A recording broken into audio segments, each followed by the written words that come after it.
शरीर का सदुपयोग करना है, ये शरीर का दुरुपयोग नहीं करना है। शरीर से अगर नफरत, घृणा, ईर्ष्या, द्वेष, छल, चोरी हो रही है तो समझना इसका दुरुपयोग हो रहा है। अगर यह प्रेम में जा रहा है, ये शरीर अगर हिंसा का मार्ग त्याग करके अहिंसा में जा रहा है, और इस शरीर से अगर सारे अच्छे काम हो रहे हैं, समझ जाना ये शरीर का सदुपयोग हो रहा है। तो यह सोचिएगा सोते सोते, लेटते हुए, कि यह जीवन तो हमारा कुछ दिन का है, पता नहीं कब विराम हो जाए। लेकिन इस शरीर में रहते रहते जो हम कर्म करके जाएंगे, वो कर्म हमें मरने नहीं देगा। अगर हमने अच्छा कर्म किया तो हम अमर भी हो सकते हैं, हालांकि बुरे कर्म करके भी अमर हो सकते हैं। अगर बहुत ज्यादा पाप कर्म कर लिए तो भी नाम अमर हो जाएगा, जैसे रावण का हुआ। बहुत पाप किया फिर भी अमर हो गया, लेकिन हर साल जलाया जाता है, गाली खाता है। तो आपको तय करना है कि अमर होना है, लोगों के दिलों में निवास करना है, लेकिन राम की तरह या रावण की तरह। अगर राम की तरह निवास करना है तो माता पिता गुरु की आज्ञा में चलना है, वैष्णव बनकर जीना है, एक दूसरे के साथ मैत्री का भाव रखना है, समस्त सृष्टि के प्रति एक करुणा का भाव रखना है। अगर यह कर पाए तो समझना कि ये जीवन भले ही हमसे बिछुड़ जाए, ये शरीर का बिछुड़ना हो जाए, लेकिन आपका छोटा सा भी कर्म अगर महान कर्म हो गया तो आपको मरने नहीं देगा। खुदीराम बोस 18 वर्ष की आयु में भी अमर हो गए। कहाँ जिया उन्होंने 100 साल, लेकिन देश के लिए अपनी वो जवानी लगा दी। किशोरावस्था, बल्कि जवानी के दहलीज पर कदम ही रखा था, 18वां साल अभी आया था, और देश के लिए स्वयं को समर्पित कर दिया। आज हर हिंदुस्तानी के हृदय में खुदीराम बोस का निवास है। कोई रिश्तेदारी थोड़े है। अगर हम आपसे कहें कि आप अपने दादाजी का नाम बताइए, आप बता देंगे, लेकिन मैं कहूँ दादाजी का नाम बताइए, बहुत लोग कान खुजलाने लगेंगे, याद नहीं है। अपनी ही तीसरी, चौथी, पांचवी पीढ़ी का नाम याद नहीं है, और कोई खोज के निकाल भी लेंगे दादाजी का नाम, तो मैं ये पूछ दूंगा कि दादाजी के दादाजी का नाम बताए, तो गारंटी लेता हूं शायद ही कोई बता पाए। कोई नहीं बता पाए। क्यों नहीं बता पाएंगे?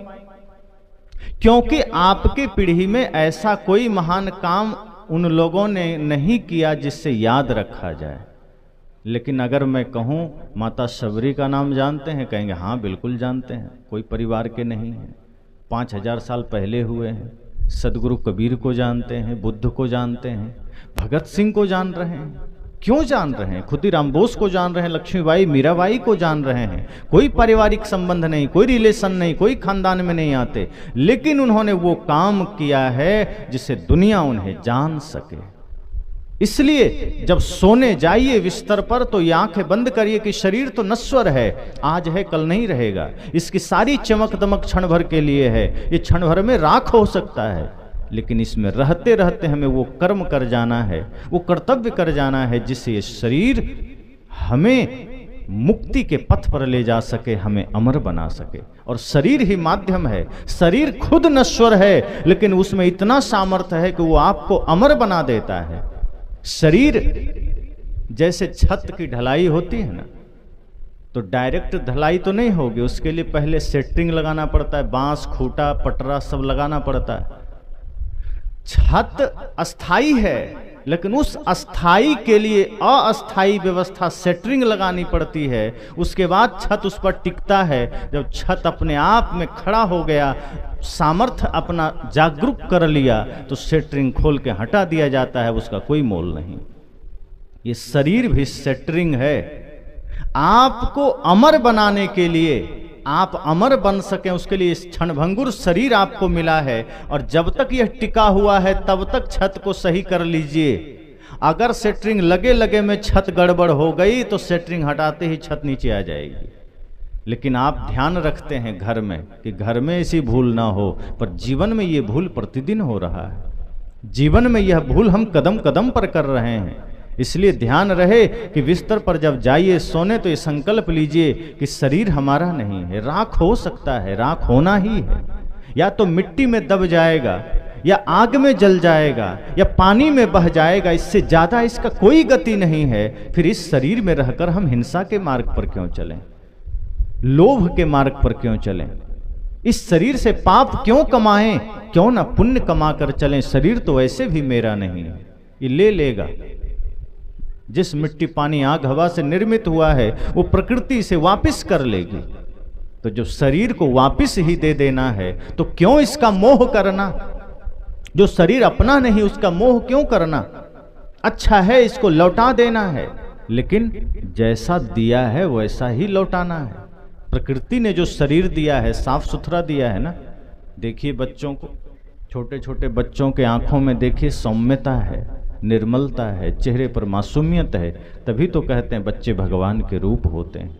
लेकिन जैसे जैसे कुसंग में पड़ते जाता है, चरित्र बिगड़ता गया, कर्म बिगड़ता गया, नशा की लत लग गई। अब उसी चेहरे पर जो बचपना में सौम्यता थी, क्रूरता आ गई। उसी आंख में जहाँ निर्मलता थी उसमें आप देखिए तो लगेगा जैसे नशा छा गया, नशा करते करते। तो धीरे धीरे शरीर को हमने बिगाड़ा, शरीर को हमने बर्बाद किया, कचड़ा करके, गलत संगत करके, गलत खान पान करके। प्रकृति ने साफ सुथरा दिया था। किसी से आप गाड़ी मांगते हैं, कभी कभी जरूरत पड़ जाती है कि भैया हमारे पास गाड़ी नहीं है, जरा 1 घंटे के लिए दे दीजिए, जरूरी है। मान लीजिए बाइक है, कार है, आप लेकर चले गए बाजार। अब बाजार जाने में कहीं चक्का पंचर हो गया तो आप क्या करेंगे? जिससे गाड़ी लिए उसको पंचरे दे देंगे कि पंचर बना के देंगे? अगर आपके पास गाड़ी में कोई खराबी आई है, बॉडी में कोई खरोंच लग गया, डेंट लग गया, आप वो भी ठीक करा के देते हैं, वरना दोबारा देगा नहीं। लेकिन शरीर प्रकृति ने हमें साफ सुथरा दिया और लौटाते कैसा है? पूरा डेंट करके, तोड़ फोड़ के, पंचर करके, दुनिया भर के दाग लगा के। काम का, क्रोध का, लोभ का, ईर्ष्या का, छल का, झगड़े का, वैमनस्यता का, तमाम सारे पाप का दाग शरीर में लगा के और दे देते हैं, लो तुम संभालो।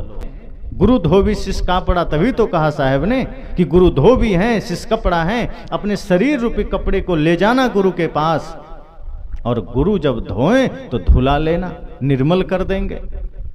जैसे आंगन में झाड़ू देते हैं, आंगन साफ हो जाता है, घर में झाड़ू देते हैं, घर साफ हो जाता है। साहब कहते हैं अंदर झाड़ू दे के कूड़ा दूर बहाए, अंदर भी झाड़ू देना।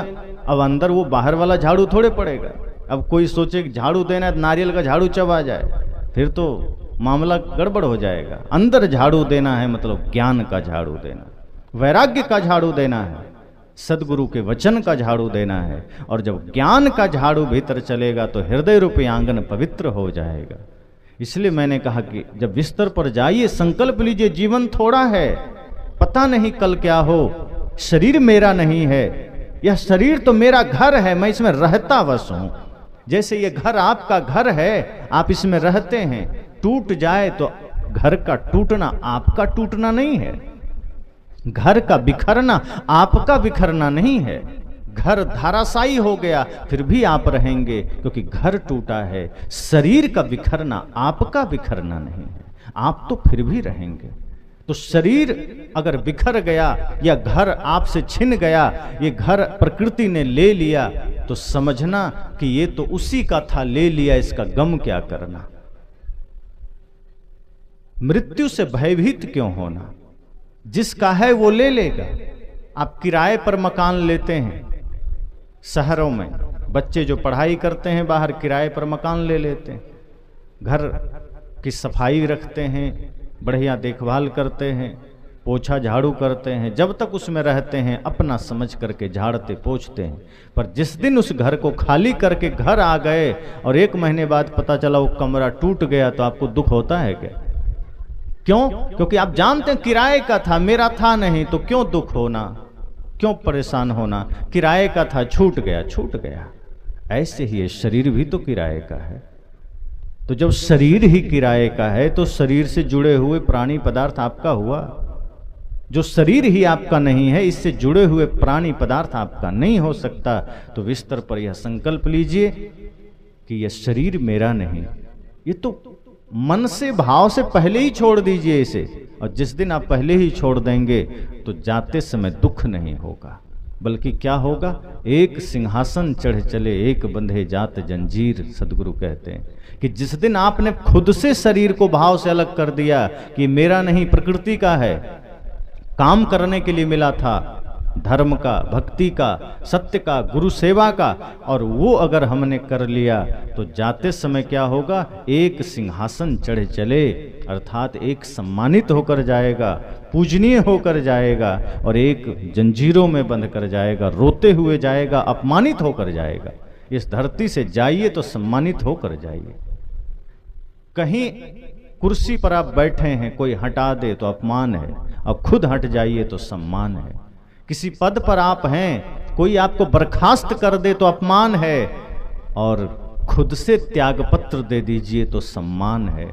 हम लोग हर दिन अपमानित हो रहे हैं जीवन में। सदगुरु कहते हैं ऐसा कर्म करिए और ऐसा भाव निर्मित करिए कि शरीर को खुद ही खुद से अलग मान लीजिए पहले ही, ये मेरा नहीं है, और मृत्यु से कह दीजिए कि जब इच्छा हो आके ले जाना, काम हो गया है मेरा, चिंता नहीं है मुझे, ये तुम्हारा ही है, जब चाहे ले जाना, कोई टेंशन नहीं है। लेकिन जैसे ही आप सोचते हैं कि ये ना छूटे और बना रहे, तो मृत्यु गर्दन पर हाथ देकर कहती अब कितना रुकेगा, चल समय हो गया। जबरदस्ती आपको बर्खास्त कर दिया जाता है, आपको कुर्सी से हटा दिया जाता है। सदगुरु कहते हैं अपमानित होकर मत जाना, खुद से ही मृत्यु से कहना जब मन करे आ जाना, काम हो गया मेरा, इस शरीर ले जा सकते हो, इसका जो उपयोग करना था मैंने कर लिया है, धर्म के मार्ग पर मैं चल रहा हूँ, ज्ञान के मार्ग पर चल रहा हूँ, राष्ट्र निर्माण के मार्ग पर चल रहा हूँ, मेरा काम पूरा है। मृत्यु जिस दिन इच्छा करे आ जाना। जेहि मरने को जग डरे, मेरो मन आनंद, कब मरी हो कब पाई हो पूर्ण परमानंद। सदगुरु कहते हैं कि जिस मृत्यु से जगत डरता है, मैं तो आनंदित होता हूं कि आना ले जाना, अच्छा भला ये शरीर निकल जाएगा, कोई भूल तो ना होगी दोबारा। लेकिन हम डरते हैं। और एक बात याद रखिए, डरेंगे तो भी मृत्यु आएगी, नहीं डरेंगे तो भी आएगी। तो जब आएगी ये सत्य है तो डरना क्यों? किससे डरना? क्या था आपका? किसके बिछुड़ने का डर है? तो जब इस तरह का संकल्प लेकर आप रात में विश्राम करेंगे, आप देखेंगे कि वो रात आपकी इतनी गहरी निद्रा आएगी, कोई स्वप्न नहीं आएगा, कोई फालतू के विचार मन में नहीं आएगा, गहरी नींद आएगी। और जब सुबह आपकी नींद खुलेगी तो आपको लगेगा कि एक नया जीवन है, सिर हल्का है, कोई बोझ नहीं, कोई शिकन नहीं, चेहरे पर कोई तनाव नहीं, हल्का हल्का। अभी तो आदमी जब सुबह सोकर उठता है तो ऐसा मालूम पड़ता है रात में किसी ने पिटाई कर दी, चेहरा लटका हुआ, मुरझाया हुआ, दूषित चेहरा, लगता है 12 बज रहा है चेहरे पर, कोई उमंग नहीं, कोई उत्साह नहीं, कोई आनंद नहीं। आप खुद उठिए और दर्पण में देखिए, आपको लगेगा कि कितना स्ट्रेस में जी रहे थे, रात सोए थे कि कहीं लड़ने गए थे। जानवरों को देखिए, मगन है, कौवा कांव कांव कर रहा है, अन्य कोयल अपनी आवाज से पूरे बगिया को गुंजायमान कर रहा है, कुत्ते दौड़ रहे हैं, गाय भैंस खा पी रहे हैं, सारे जीव जंतु मस्ती में हैं, सुबह से आनंद में हैं। और एक अभागा इंसान को देखिए, लगता है सबसे ज्यादा गया बीता आदमी है जो सुबह उठ करके ही रो रहा है। साहब कहते हैं जिस दिन आपने संकल्पित होकर सोया, शरीर के नश्वरता का चिंतन करके सोया, मैं कौन हूं, जगत से मेरा संबंध क्या है, शरीर से जुड़े हुए प्राणी पदार्थ स्वप्नवत हैं, जब इस तरह का भाव लेकर आप विश्राम करेंगे, सुबह जब आप उठेंगे आपके चेहरे पर भी वही आनंद होगा, वही शहंशाहियत होगी, वही बादशाहत होगी। तो साहब कहते हैं इस तरह से संकल्पित होकर के विश्राम कर जाइए, सुबह आपका जीवन बड़ा ही आनंदित होगा और आपकी धीरे धीरे जो चेतना शक्ति है वो जागृत होगी, आपकी जो सकारात्मक शक्ति है वो सबल होगी, और फिर आप किसी भी कर्म को करेंगे उसमें सफल होंगे, असफल नहीं होंगे। जब यह संकल्प आप करते हैं तब जीवन में सफलता आती है, और यह संकल्प आपको मिलेगा सत्संग से। इसलिए मैंने कहा कि बच्चों को इससे पहले कि उसका मार्ग बदल जाए, इससे पहले कि वो गलत दिशा में चले जाएं, इससे पहले कि वो शराब के दुकान पर खड़े हो जाए, उसे संतों के पास ले जाना, उसे गुरु के पास ले जाना, और सत्संग का प्रभाव इतना बड़ा होता है कि सत्संग से जीवन बदल जाता है। सत्संग से व्यक्ति पापात्मा से पुण्यात्मा हो जाता है, अंधेरे से प्रकाश में आ जाता है। इसलिए जब कभी भी आगे सत्संग का संकल्प लिया जाए, सब लोग साथ खड़े हो जाइए कि हम साथ हैं। दुनिया के अन्य कार्यों में साथ नहीं दे पाइए, कोई चिंता की बात नहीं, लेकिन अगर सत्संग जैसे महायज्ञ में आप सहयोगी बन गए तो आप समझना कि आपने सिर्फ इस जीवन को नहीं, आपने पीछे और आगे कितने जन्म को आपने तार लिया है। क्योंकि सत्संग से सिर्फ एक व्यक्ति एक जीवन में नहीं बदलता। अगर एक जीव में सुधार हो गया तो समझना उसका जन्म जन्म सुधर जाता है। ये सत्संग की महिमा है। जहां सत्संग की धारा बहती है वहां कागा भी हंस हो जाता है। और वो काम अगर आपने किया तो समझना कितना बड़ा यज्ञ हो गया।